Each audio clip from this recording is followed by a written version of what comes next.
নমস্কার বন্ধুরা, Bangla medicine knowledge চ্যানেলে আপনাদের সকলকে স্বাগত জানাই। তো আজকে জানবো যে প্রাপ্তবয়স্কদের মাথা ঘোরানোর সমস্যা প্রায়ই হয়ে থাকে। তো আজকে কি মেডিসিন প্রয়োগ করা যেতে পারে সে সম্বন্ধে আজকে জেনে নেব। প্রথমে যেই মেডিসিন সম্বন্ধে বলবো সেটি হলো একটি গ্যাসের ওষুধ, নাম নেক্সপো RD40। তো এটি খাওয়ার নিয়ম আমি জানিয়ে দিচ্ছি।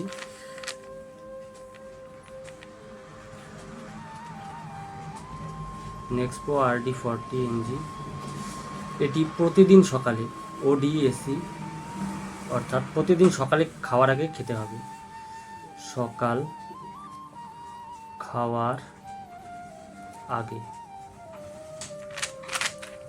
এবং দ্বিতীয় যে মেডিসিনটি রয়েছে সেটি হলো ভার্টিন 16 mg ট্যাবলেট। এই মেডিসিনটি খাওয়ার নিয়ম আমি জানিয়ে দিচ্ছি। ট্যাবস ভার্টিন 16 mg এটি সকাল ও রাত খাওয়ার পর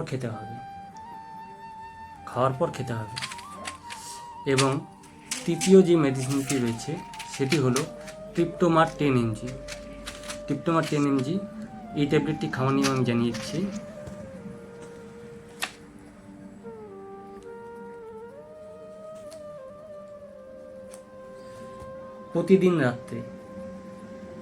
প্রতিদিন রাতে একটা করে খেতে হবে খাওয়া দাওয়ার পর। এবং সর্বশেষ মেডিসিন সেটি হলো A to Z NS tablet অর্থাৎ মাল্টিভিটামিন ট্যাবলেট। এই ট্যাবলেটটি প্রতিদিন রাত্রে একটা করে খেতে হবে। A to Z NS tablet প্রতিদিন রাতে একটা করে খাওয়ার পর খেতে হবে।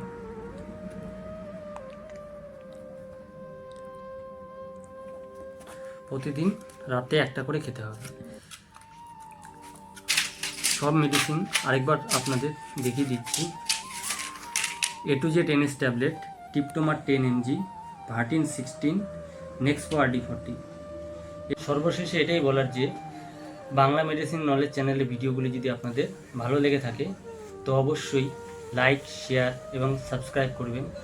আশা করি পরবর্তীতে আরও ভিডিও আপনাদের উপহার দিতে পারব। ধন্যবাদ।